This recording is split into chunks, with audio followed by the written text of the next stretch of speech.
The new Christie administration faces a looming budget deadline. The budget must be completed by the 1st of July, including the debate. World-renowned pastor Myles Munroe gives advice to the new government. Police investigate the 7th murder since Monday. BTVI signs a memorandum of understanding. Persons will get actual practical experience in doing the program. Plus news from the Turks and Caicos Islands. I'm Nikia DeVoe and this is NB12 Weekend.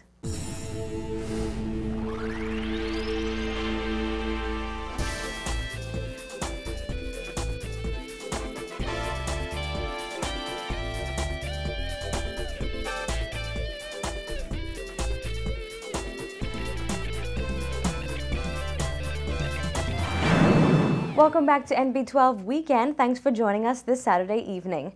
The Christie cabinet is now fully assembled, but it must get to work immediately as the deadline looms on the 2012-2013 budget. Prime Minister Perry Christie spoke to NB12 about his government's main focus over the next few weeks.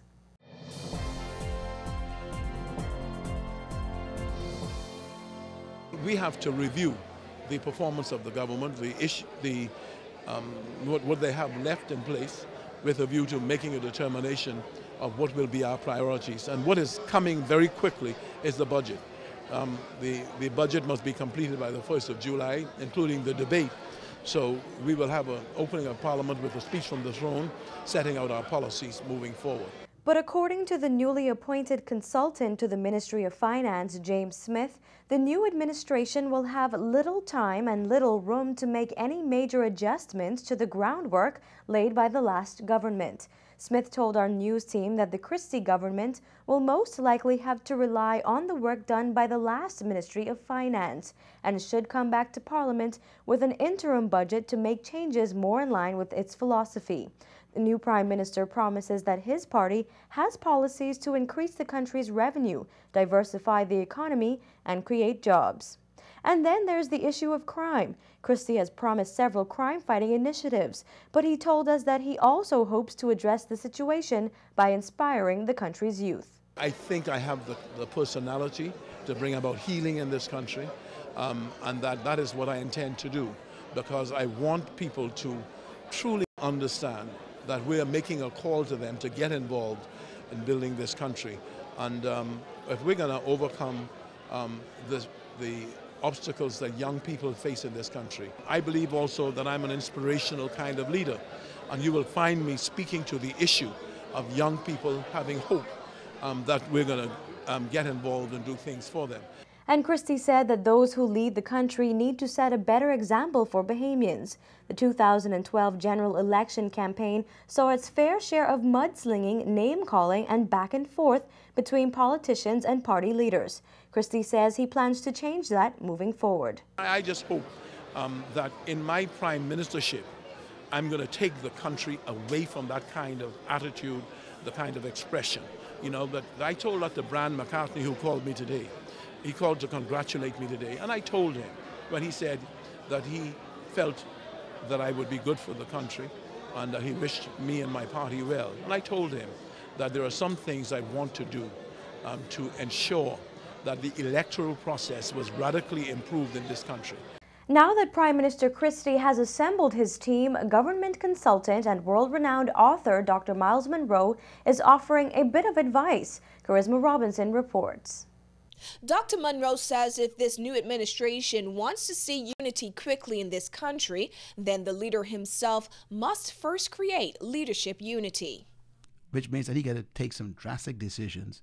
And my advice would be to form a commission for the future development of a national vision that incorporates principles from all the present political parties, including the DNA and the FNM, choose the best brains among these people and create a commission along with others, like from law and from the areas of education, those in the industry of tourism.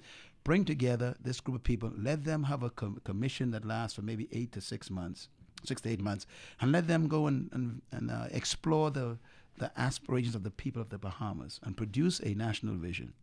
Dr. Monroe encourages the Prime Minister to incorporate in his government's machinery members of other political parties to be involved in activities of his government so that the spirit of antagonism can be neutralized in this country. I think that the spirit in our country right now is a spirit of anger, antagonism, mixed with adulation and excitement, and you got people, not knowing how to feel. I believe this is the most important moment for leadership. Saying we need to heal the country is one thing. We need to do some specific acts that prove that the healing can begin. And the way you do it is you bring those people into the circle who have been, in their eyes, discarded, or maybe who have been hurt. You bring them into the process. He says what makes or breaks a leader is he or she's team. I think the things that would destroy a country, politics without principles. Secondly, wealth without work. Thirdly, knowledge without character will destroy a country. Fourthly, business without morality. Fifthly, science without humanity will destroy a country. And six, worship without sacrifice. These things are important. If we're going to have a nation that's going to be successful, we got to be careful to monitor these principles in our country.